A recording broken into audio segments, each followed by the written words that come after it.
Bismillahirrahmanirrahim. Assalamualaikum warahmatullahi wabarakatuh. Alhamdulillahil malikil qudusis salam. Yasma'u kalamana wa ya'lamu ma fi sudurina fahuwa as-sami'ul allam.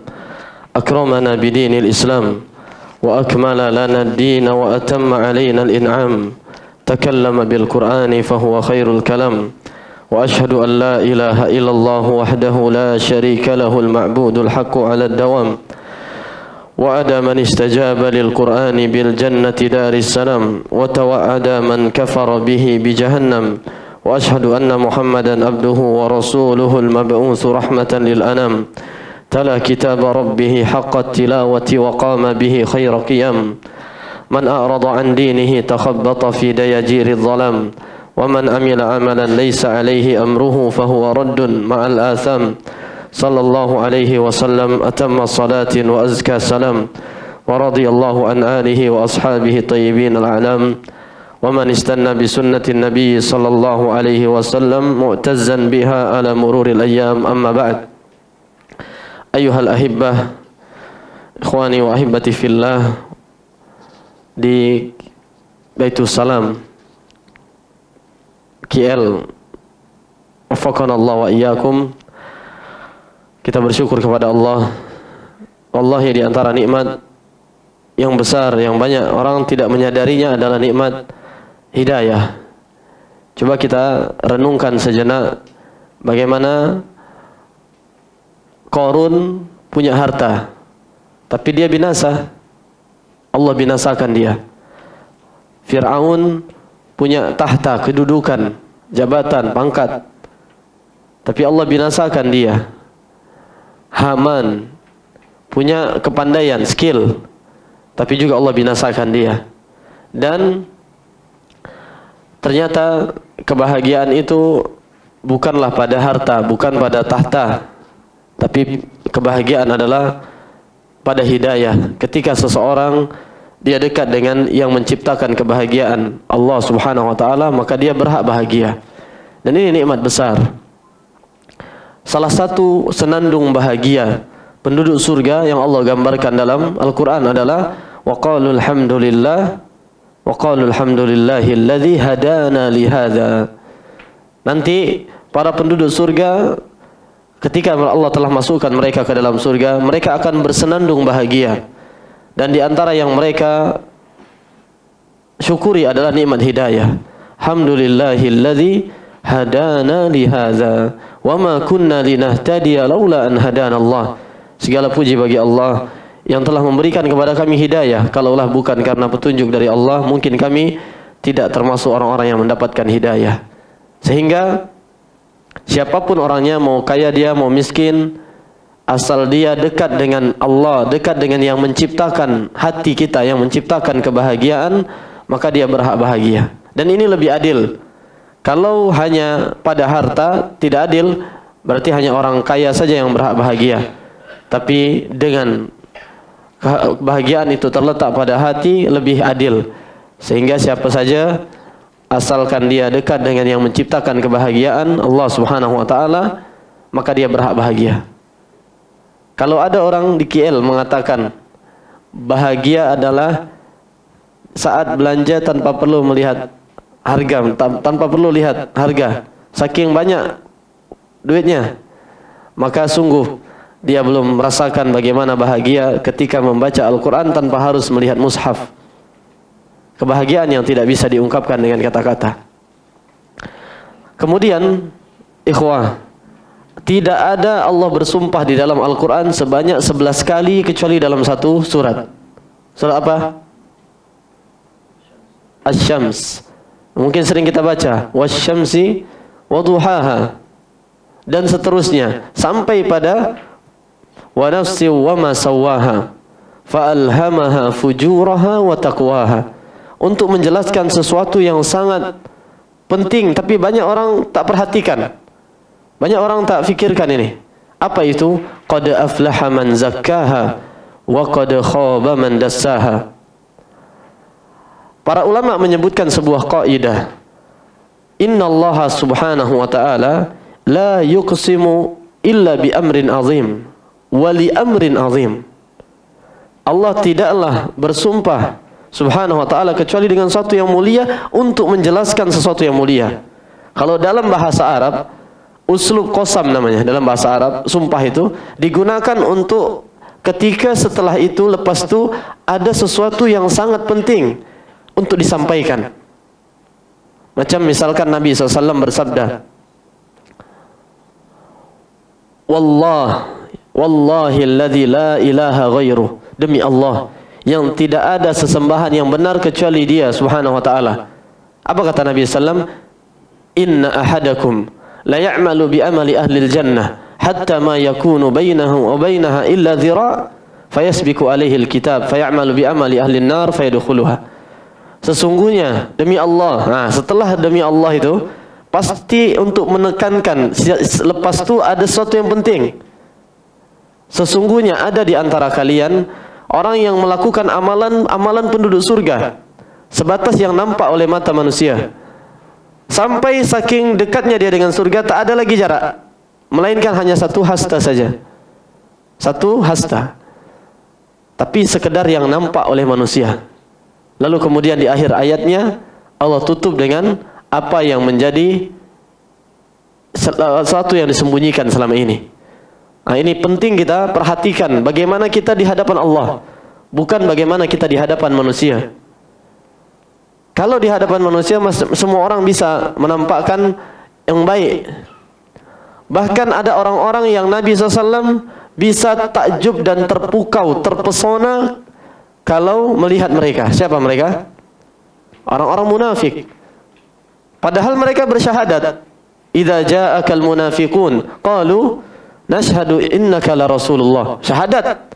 Dan bahkan secara amalan zahir, penampilan mereka, apa Allah tegaskan di ayat 4 surah Al-Munafiqun? Wa idza ra'aitahum tu'jibuka ajsamuhum. Jika engkau wahai Rasul, kalau engkau melihat mereka, maka engkau akan terpesona, engkau akan takjub, terpukau, saking luar biasanya penampilan dan amalan zahir mereka. Tapi ternyata orang-orang munafik di kerak neraka yang paling bawah, menunjukkan tak cukup sebatas hanya syahadat asyhadu an la ilaha illallah wa asyhadu anna muhammadan rasulullah. Tak cukup sebatas zahir saja, penampilan di luar saja. Karena dalam hadis yang sahih riwayat Imam Muslim dari jalur sahabat yang mulia Abu Hurairah radhiyallahu anhu, Nabi SAW bersabda, Inna Allah la yanzuru ila suwarikum wa amwalikum, walakin yanzuru ila qulubikum wa amalikum. Sesungguhnya Allah tidaklah melihat kepada penampilan kalian. Kalau seandainya hijrah itu cukup penampilan saja, 5 menit cukup untuk jadi orang yang baik, untuk jadi orang soleh cukup 5 menit. Karena tak perlu sekejap saja, tak perlu lama. Cukup dia ganti pakaian, mungkin dia beli di kedai busana muslim, ganti 5 menit selesai.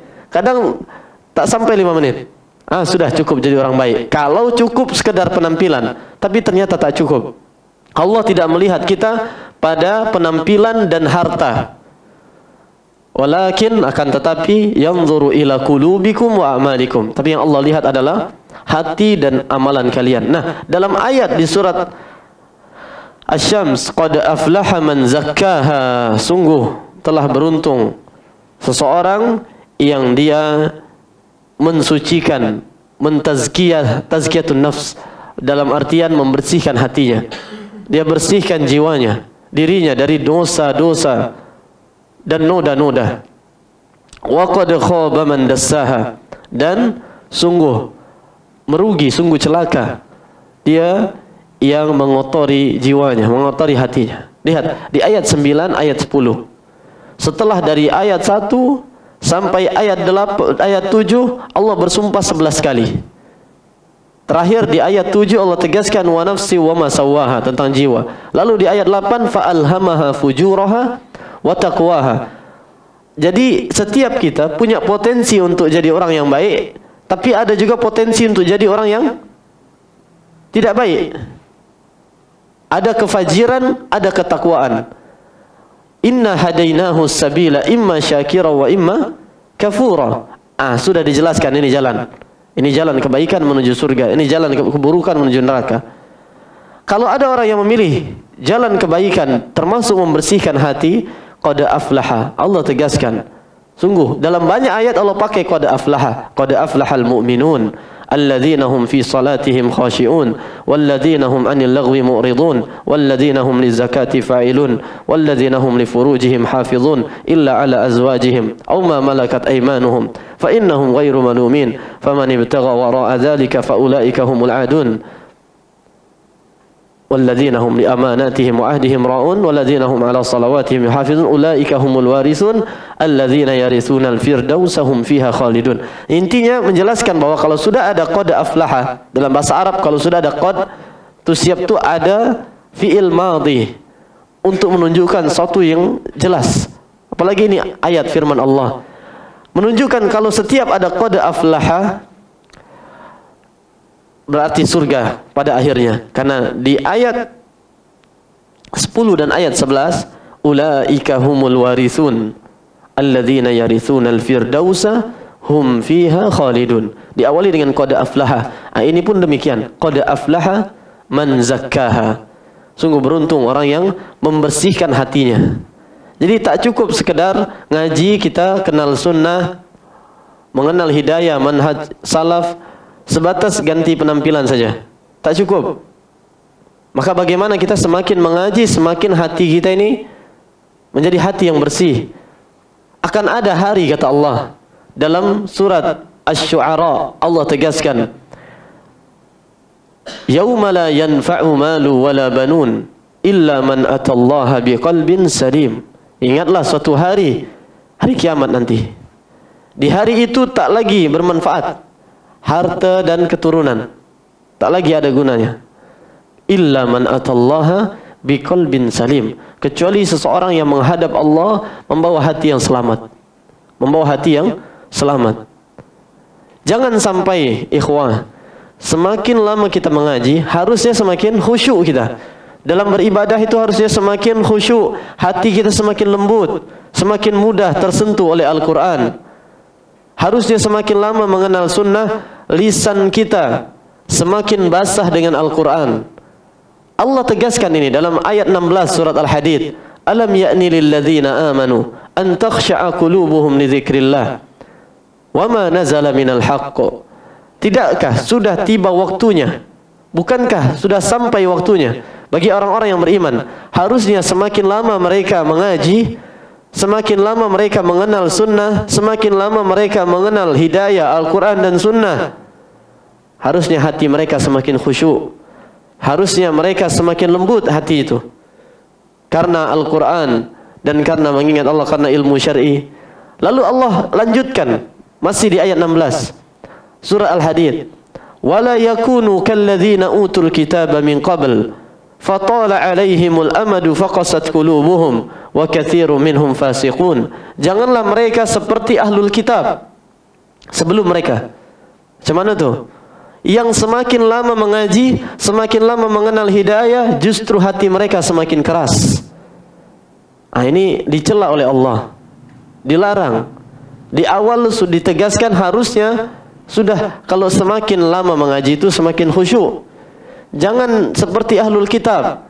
Mereka fatala alaihimul amadu faqasat qulubuhum. Semakin lama ahlul kitab tuh, berarti kalau ada orang yang dia mengaji, orang Islam, tapi semakin lama mengaji hatinya semakin mengeras, berarti dia telah menyerupai ahlul kitab, tasyabbuh dengan ahlul kitab. Semakin lama mengenal hidayah, semakin mengeras hati mereka. Wa katsirun minhum fasiqun, dan banyak di antara mereka adalah orang-orang yang fasik. Kini banyak orang semakin lama mengaji, hatinya semakin keras. Akhirnya muntaber, mundur tanpa berita. Futur. Akhirnya dia muntaber. Ini penyakit muntaber ya. Mundur tanpa berita. Tak nampak lagi di pengajian. Tak istiqomah. Lalu semudah lisannya jarang dia basah dengan Al-Quran lagi. Akhirnya lisannya lebih sering menggibah, membicarakan keburukan-keburukan orang-orang yang beriman. Ini indikasi yang tidak bagus. Harusnya semakin lama mengaji, semakin hati itu lembut. Semakin lisan itu basah dengan Al-Quran. Ini ayat, kisah yang menarik dalam kitab Siyar A'lamin Nubala, Al-Imam Az-Zahabi, murid Syekhul Islam Ibnu Taimiyah di antaranya. Imam Az-Zahabi termasuk murid Syekhul Islam. Bukan hanya Ibnu Qayyim. Mungkin yang dikenal Ibnu Qayyim. Termasuk murid Syekhul Islam, Ibnu Katsir. Termasuk Imam Az-Zahabi, penulis Siyar A'lamin Nubala. Beliau sebutkan dalam kitab beliau yang indah, Siyar A'lamin Nubala, biografi Al-Imam Fudail bin Iyad. Mungkin kita sering mendengar nama Imam Fudail bin Iyad. Imam Fudail bin Iyad itu dulunya apa kalau bahasa Malaysia? Perampok. Perompang. Perompang. Jadi beliau satu hari ketika beliau sedang menunggu objek, sedang menunggu mangsa untuk dirampok, mendengar ada yang membaca ayat ini. Beliau sedang naik di atas pohon waktu itu untuk mengintai-intai. Hampir-hampir beliau akan jatuh sambil beliau mengatakan, "Bala ya Rabb." Turun. Dan sebagian lagi meriwayatkan ketika itu beliau bukan sedang ingin merampok, tapi sedang ingin melihat pujaan hati. Dia naksir sama ada bukan gadis KL waktu itu, ya, dia ternyata Imam Fudail bin Iyad pun punya hati. Ya, preman juga punya hati. Begitu naik ada yang terdengar baca ayat itu, alam ya'ni lil ladzina amanu an takhsha'a qulubu. Turun beliau. Bertaubat untuk ilmu, jadilah Imam Fudail bin Iyad. Menunjukkan Al-Qur'an ini luar biasa. Kita tahu semua, ada Umar bin Khattab dulu ingin penggal leher Nabi, ingin membunuh Nabi SAW. Tapi Al-Quran menyapa relung jiwa Umar bin Khattab, dapat hidayah. Coba lihat. Tapi kita kadang sudah lama mengaji jauh dari Quran. Ini musibah. Ini musibah. Tak sibuk dengan Al-Quran. Padahal Umar saja, sekelas Umar mau bunuh Nabi, dia mau penggal leher Nabi SAW. Suatu hari malam-malam Umar keluar. Rencana tidak tidur di rumah. Ini kisahnya ma'ruf, kisahnya masyhur dalam kitab-kitab sirah nabawiyah. Lalu Umar pergi ke dekat Ka'bah. Ternyata Nabi sedang solat, sedang qiyamul lail. Nabi baca surah Al-Haqqah dari awal sampai akhirnya Umar mulai hanyut, terbawa oleh ayat-ayat Quran. Ketika sudah sampai di akhir-akhir Al-Haqqah, sudah masuk di halaman terakhir, ya. Apa di halaman terakhir? Wala ta'amun illa min ghislin la ya'kuluhu illa al-khati'un. Fala uqsimu bima tubsirun wa ma la tubsirun innahu laqaulu rasulin karim. Apa kata Umar? Ini wallahi syair kama qalat Quraisy. Ini orang, ini tukang syair ini. Sebagaimana yang dicakap Quraisy. Bagaimana cakap Quraisy? Tiba langsung Nabi baca ayat setelah itu apa? Wa ma huwa biqauli syair qalilan ma tu'minun. Al-Quran itu bukan cakap tukang syair. Sedikit di antara kalian yang beriman. Siap tuh, lepas tuh Umar langsung. Oh, kahin. Jangan-jangan ini jampi-jampi mantra-mantra dukun. Langsung ayat setelahnya apa yang hafal surah Al-Haqqah? Wala biqauli kahin qalilan ma tadhakkarun. Langsung iman itu mulai masuk dalam hati Umar. Lalu di siang harinya Umar masih siapkan pedang, dia mau penggal leher Nabi. Ternyata dia berjumpa dengan salah seorang sahabat. Terjadi dialog sampai akhirnya sahabat ini menyampaikan bahwa adik Umar, adik perempuan Umar siapa? Fatimah.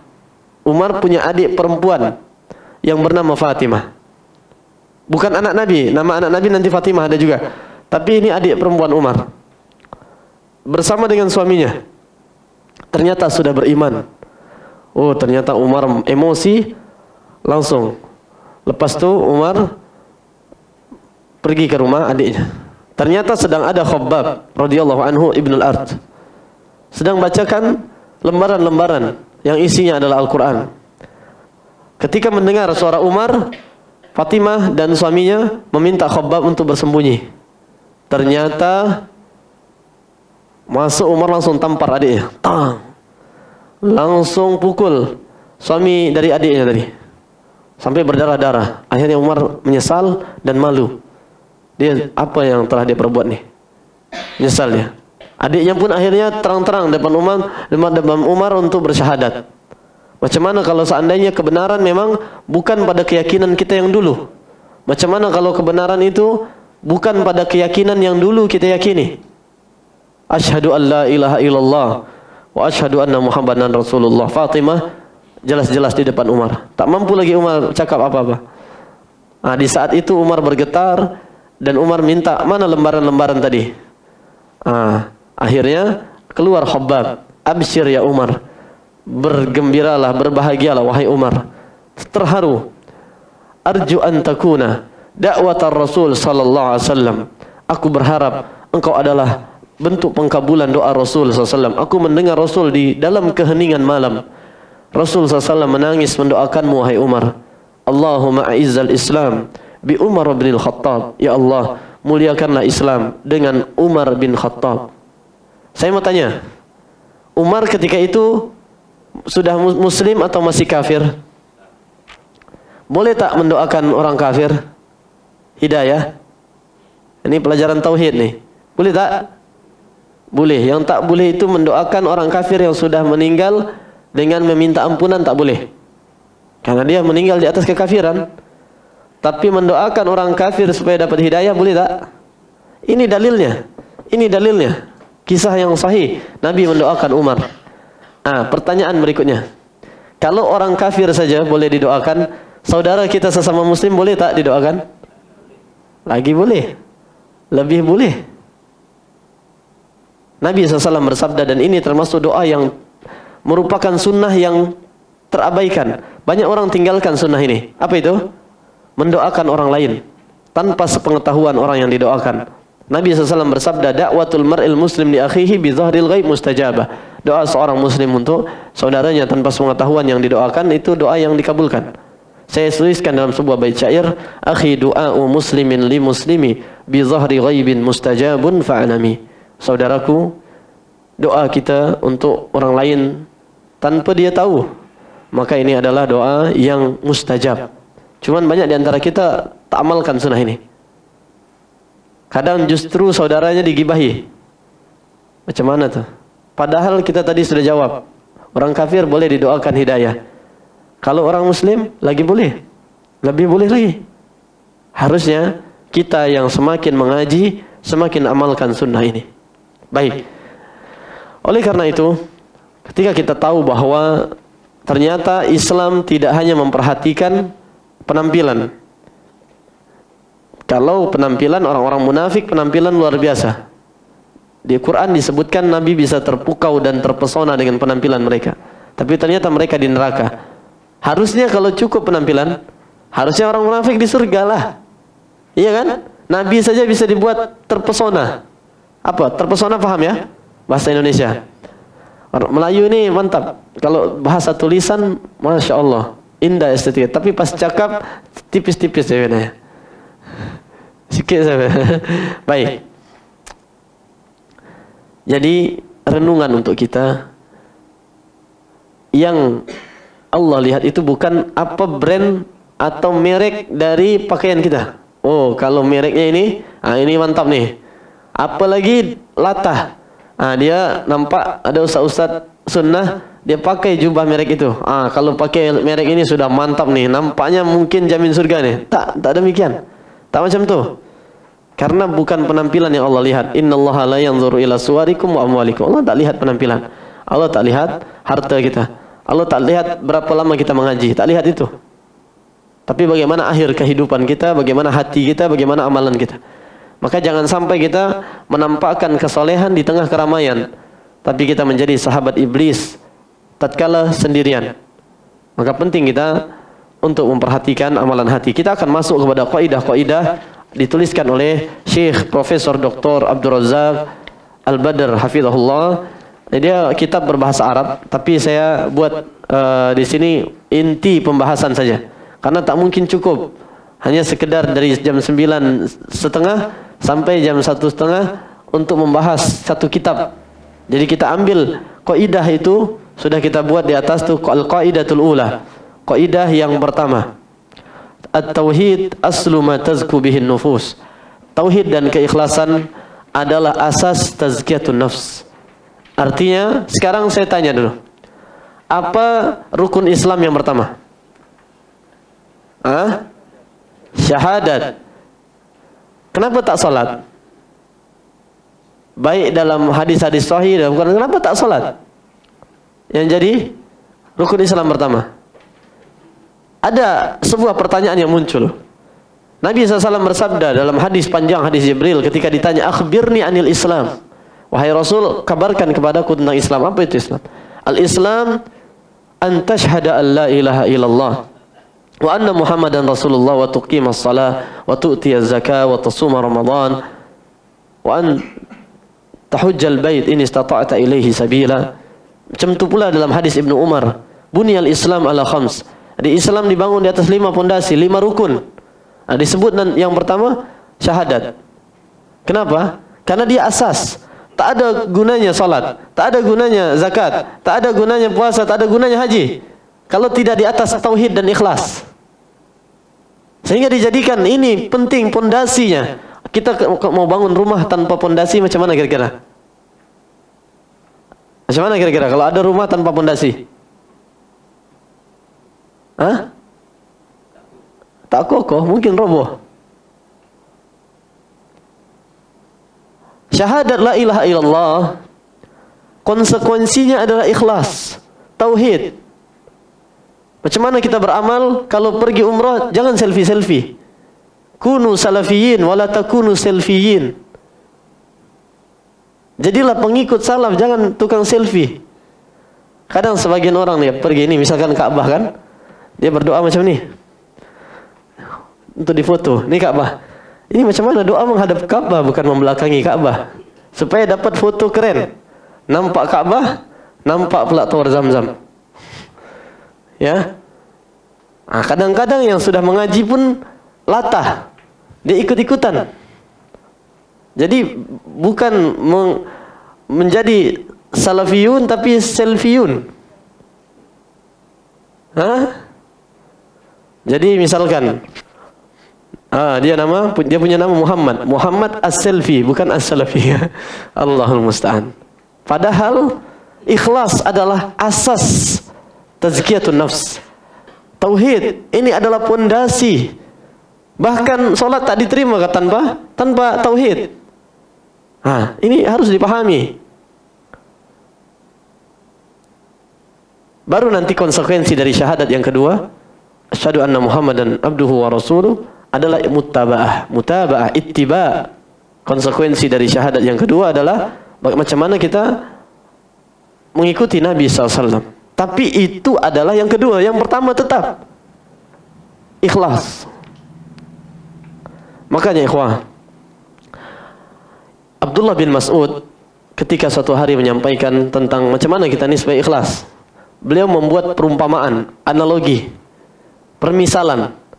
Al-mukhlisu li rabbih, seorang yang ikhlas karena Allah Subhanahu wa taala dalam apapun, dalam dakwah dia, dalam beramal dia, dalam mengaji, dalam berbuat kebaikan, kalmashi 'ala ramal, seperti orang yang berjalan di padang pasir. La tusma'u khutuwatuh walakin tura atharuh. Tak terdengar suaranya, tapi nampak jejaknya, tadi nampak bekasnya, nampak jejak, padahal tidak terdengar derap langkahnya. Maka ada sebagian salaf yang tak diketahui dia berinfak selama ini kecuali setelah dia meninggal. Lepas dia meninggal dunia baru orang tahu kalau selama ini dia yang berinfak. Zainuddin Ali bin Husain bin Ali bin Abi Talib, salah satu ulama Madinah. Ketika beliau meninggal baru diketahui bahwasanya beliau yang selama ini bersedekah di tengah malam. Beliau berbiasa menyebarkan sedekah di tengah malam, sepertiga malam terakhir. Ada dua indikasi, ada dua tanda orang tahu kalau beliau selama ini yang melakukan itu. Yang pertama, Para ulama mengatakan ahlul Madinah la yafkiduna sadaqatas sir illa ba'da wafatihi radhiyallahu rahimahullah. Penduduk Madinah, fuqara Madinah tidaklah kehilangan sedekah yang dilakukan secara sembunyi-sembunyi. Sekedar tok-tok di sepertiga malam terakhir, ini tolong diterima sedekah, mudah-mudahan bermanfaat. Lepas itu pergi lagi. Tak perlu ngevlog. Hai guys, ini guys, bantuan guys untuk ibu ini guys. Besok kita pergi ibu sana. Lepas ini kita tempat ada janda sini, guys. Nah, tak ada macam tu. Tak ada macam tu. Yang kedua, setelah beliau meninggal dunia, lepas beliau meninggal dunia, dimandikan kan? Pas ketika saat proses pemandian jenazah, sebagian yang ikut proses pemandian jenazah bertanya-tanya, apa nih? Ada nampak legam. Tahu legam ya? Barulah di saat itu keluarga beliau jujur. Innahu kana fi hayatihi yahmilu fawqa zahrihi al-khubz li fuqara'i ahli al-Madinah. Subhanallah. Jadi selama ini beliau kalau di sepertiga malam terakhir beliau pikul karung-karung dengan bahu beliau langsung. Zaman dulu tak ada Grab. Zaman tu tak ada bas, belum ada kereta. Memang di sepertiga malam terakhir beliau pikul karung-karung itu, pakai langsung berat untuk diberikan kepada fuqara ahli Madinah. Dua tanda tadi. Yang pertama, ketika beliau meninggal tak ada lagi sedekah di sepertiga malam terakhir itu. Yang tak diketahui siapa yang memberikan. Tanda kedua baru jujur keluarganya. Ketika beliau meninggal barulah disampaikan. Ketika ada yang bertanya-tanya, kok ada legam? Barulah jujur supaya tak orang berprasangka buruk. Itu karena beliau selama ini di masa hidup beliau sampaikan sedekah secara diam-diam di sepertiga malam terakhir. Beliau pinggul, beliau bawa dengan bahu beliau, langsung beliau angkat berjalan menelusuri kota Madinah. Lihat para salaf. Harusnya kita kalau mengaku mengikuti manhaj salaf, bukan penampilan saja, tapi juga ikuti Nabi SAW, ikut sunnah dari sisi dekat dengan Al-Quran. Harusnya ikut sunnah juga dari sisi berusaha ikhlaskan amal. Tak perlu kita cari penilaian manusia. Tak perlu. Yang kita cari adalah bagaimana kita di hadapan Allah. Bagaimana kita di hadapan Allah. Demi Allah, ikhwah. Macam manapun kita di hadapan manusia, baik mungkin, tapi kita adalah hamba yang buruk, adalah hamba yang menampakkan kesolehan di tengah keramaian, tapi kalau dia sedang sendiri, dia adalah sahabat setan, dia adalah sahabat iblis. Apalagi zaman now, zaman ini ngeri, banyak fitnah lewat ini. Sekarang kita tahu bahwa ada pertanyaan fikih, boleh tak orang kafir masuk ke Masjidil Haram? Masuk Makkah boleh tak? Tak boleh. Tapi sekarang orang-orang kafir masuk ke Makkah lewat ini.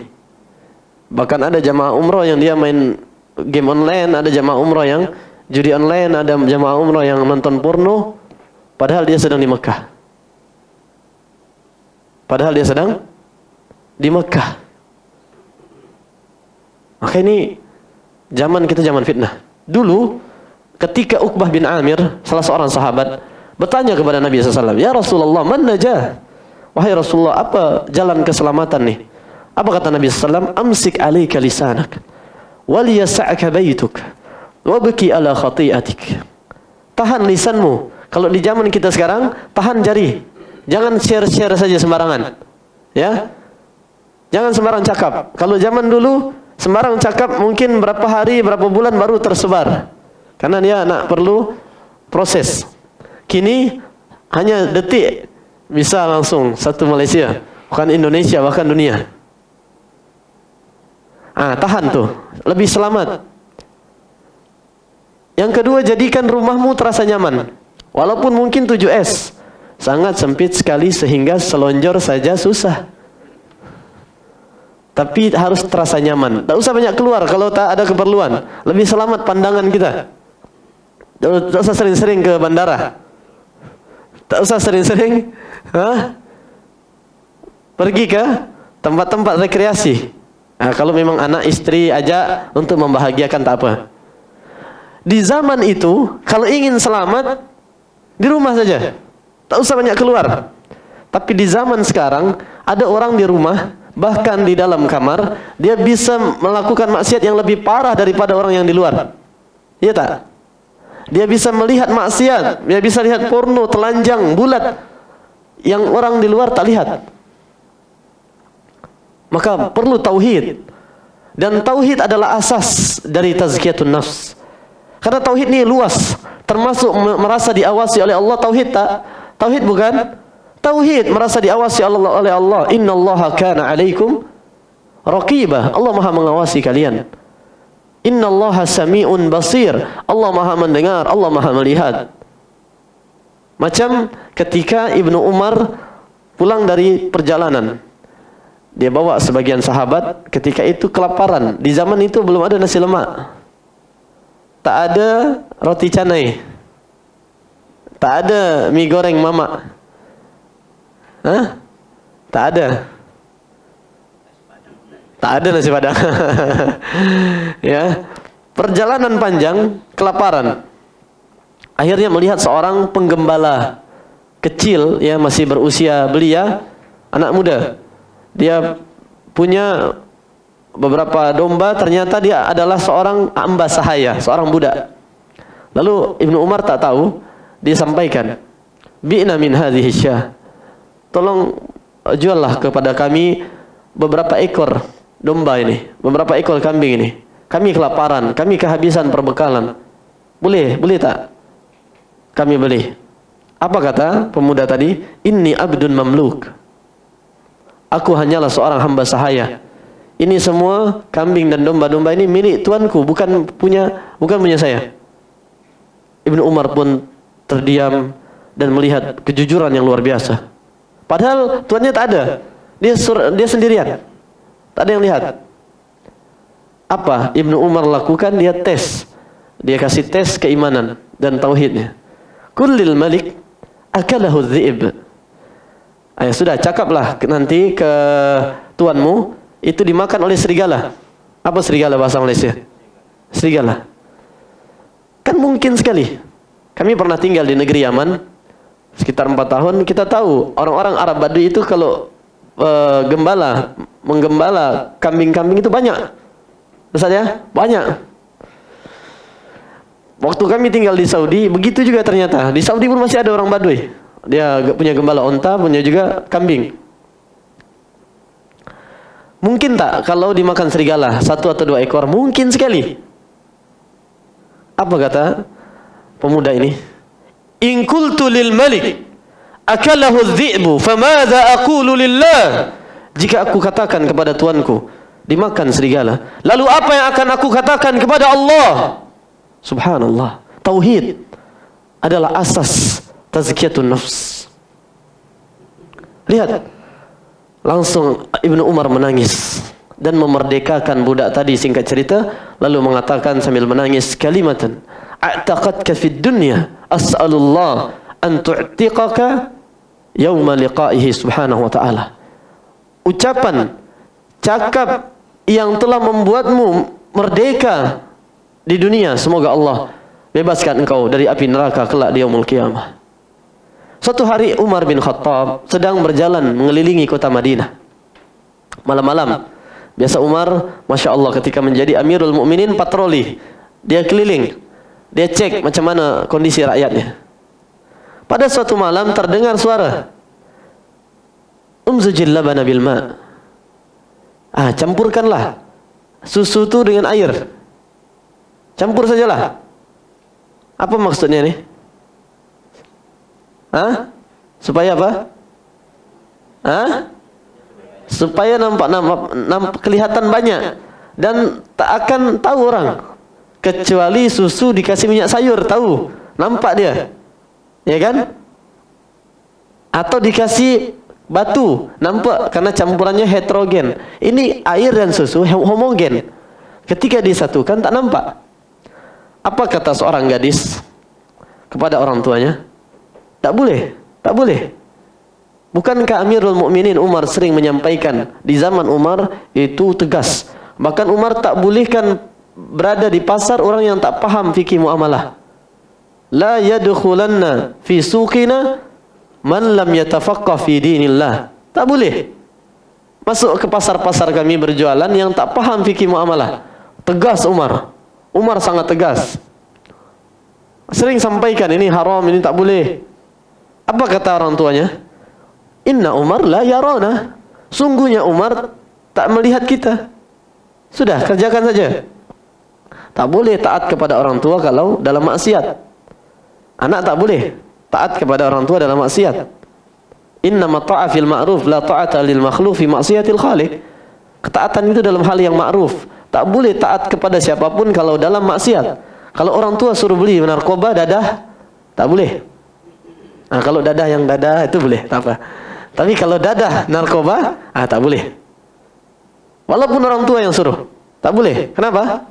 Nah, maksiat kepada Allah, ketaatan kepada Allah didahulukan daripada ketaatan kepada orang tua. Apa kata gadis tadi? In kana Umar la yarana, fa Rabbu Umar yarana. Meskipun Umar tidak melihat kita, sesungguhnya Allah yang menciptakan Umar, yang menciptakan alam semesta, yang menciptakan kita, Maha melihat kita. Wah, langsung ditandai oleh Umar. Akhirnya dilamar oleh Umar untuk anaknya. Siapa? Si Asim. Umar punya anak Asim namanya. Banyak anak Umar, diantaranya Hafsah yang dinikahkan kepada Nabi, Ibnu Umar. Ini Asim. Nanti dari keturunan Asim dengan perempuan ini lahirlah Umar bin Abdul Aziz. Ya, lihat macam mana tauhid menjaga seseorang. Lihat macam mana tauhid menjaga seseorang. Maka tauhid adalah asas pensucian jiwa. Tazkiyatun nafs. Yang paling pondasi, yang paling kuat adalah tauhid. Maka hendaknya di antara yang terus kita pelajari tauhid. Di sana ada kitab bagus. Mintalah ke ustaz-ustaz di Malaysia untuk membahas. Ada kitab yang berjudul Mukhtasar Walillahil Asmaul Husna Fad'uhu Biha. Karya Syekh Abdul Aziz Al-Jalil. Kita ada bahas di Sumatera Barat, ya. Dan ada di YouTube. Bisa didengar. Kitab ini bagus sekali dari sisi dia bahas nama-nama Allah langsung dengan makna dan asar apa yang harusnya muncul dari seorang hamba dengan dia memahami, mengilmui nama-nama Allah nih. Misalkan nama Allah Raqib, apa yang harusnya nampak pada diri dan kehidupan seorang hamba dari nama Allah nih. Nah, jadi tauhid, intinya tauhid. Makanya Nabi SAW berdakwah 13 tahun di Mekah, tauhid. Apakah ketika 10 tahun di Madinah Nabi tinggalkan dakwah tauhid? Tak. Sampai beliau mendekati wafat tetap dakwah tauhid, tapi sudah mulai dakwahkan hukum-hukum. Cuman di awal dakwah 13 tahun tauhid. Kenapa? Karena tauhid adalah asas, adalah pondasi untuk membersihkan hati. Makanya Aisyah katakan, kalau Nabi SAW di awal dakwah langsung melarang zina, khamar, tak ada di antara orang yang mau meninggalkan. Tapi Nabi tanamkan tauhid. Ketika tauhid sudah tertanam, maka ditinggalkan seperti banjir khamar kota Madinah. Ketika turun ayat pengharaman khamar. Jadi kita pun dalam dakwah demikian, ikhwah. Jangan kita tiba-tiba orang yang selama ini mungkin dekat sama kita, orang tua atau keluarga, langsung kita katakan haram. Sementara tauhid tak kita dakwahkan. Akhirnya orang tu sudah benci sama kita. Perlu hikmah dalam dakwah dan skala prioritas. Skala prioritas. Macam mana dia mencintai dakwah nih. Masya Allah ya, ternyata dakwah nih. Lihat orang-orang di luar sana semakin pintar, semakin cerdas, ilmuwan-ilmuwan kafir masuk Islam. Karena banyak ternyata yang selama ini ditutupi oleh dunia barat. Ternyata itu sudah ada 15 abad yang lalu dalam Al-Quran. Contoh teori embriologi, contoh teori gunung pelangi, macam banyak sekali. Tapi kita yang sudah Mengaji ini kadang-kadang justru jauh dari Al-Quran. Maka dekatlah dengan Al-Quran. Ini kaidah pertama. Tauhid adalah asas tazkiyatun nafs. Al-Imam Yahya bin Mu'adz rahimahullah, beliau mengatakan ketika ditanya, mata yakunul abdu mukhlisan, macam mana, kapan seorang hamba itu dia bisa mengetahui indikasi keikhlasan, termasuk ketika kita berusaha memegang sunnah, menggenggam sunnah di zaman fitnah, seperti menggenggam bara api panas, seperti menggenggam bara api terasing. Dan Imam Malik katakan seperti menaiki bahtera Nabi Nuh, yang naik selamat, yang tak naik tenggelam. Tapi coba kita renungkan bagaimana bahtera Nabi Nuh berlayar dalam surat Hud, wa hiya tajri bihim fi maujin kal jibal. Jadi bahtera Nabi Nuh itu melewati ombak dan badai yang menghantam. Macam itulah orang-orang yang menaiki bahtera sunnah di zaman fitnah. Apa kata Imam Yahya bin Mu'adz? Termasuk dalam dakwah, kadang kita dicela, kadang kita dicemooh, kadang kita dicaci maki, dibicarakan yang buruk-buruk. Apa kata beliau? Hatta yasira khuluquhu karradhi' la yubali man madahahu aw dhammahu. Sampai dia seperti bayi. Tahu bayi ya? Bayi itu waktunya dia tidur, tidur. Waktunya dia nak minum susu, minum. Waktunya dia nak buang air, buang air. Waktunya dia nak menangis, menangis. Dia tak peduli mau dipuji kah atau dicela, tak peduli dia. Ya kan? Jadi macam itulah. Kadang kita anak besar kalah sama anak kecil. Ya. Kadang ada kita yang ketika dicela asam lambung. Asam lambung ya. Saya mau tanya, ada tak bayi umur 1 bulan dia masih minum ASI, asam lambung gara-gara dicela?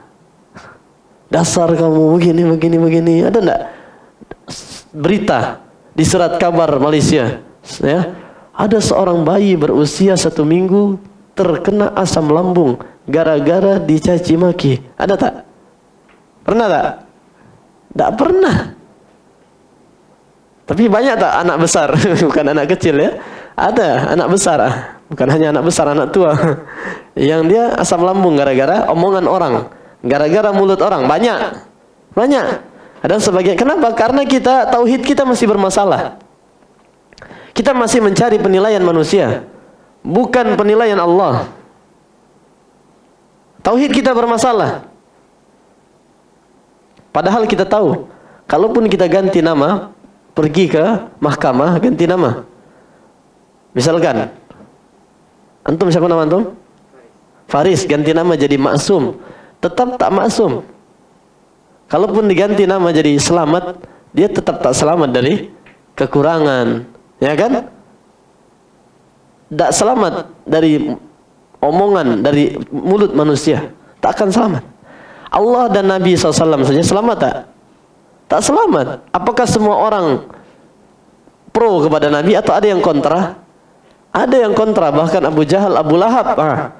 Abu Lahab siapanya Nabi? Paman. Itu pun menghalangi dakwah. Tapi Nabi tak asam lambung.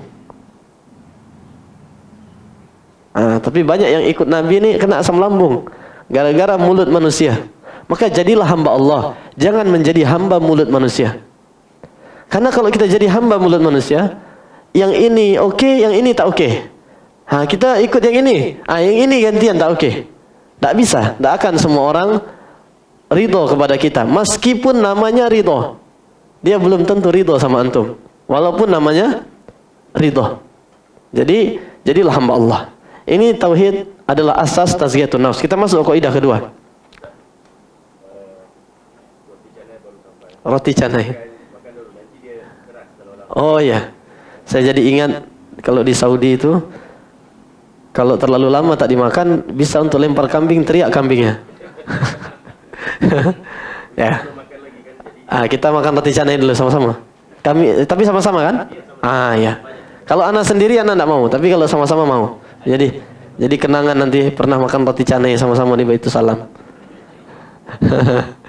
Baik, kita rest dulu sekitar 10 menit. 10 atau 15 menit. Siap itu kita sambung lagi.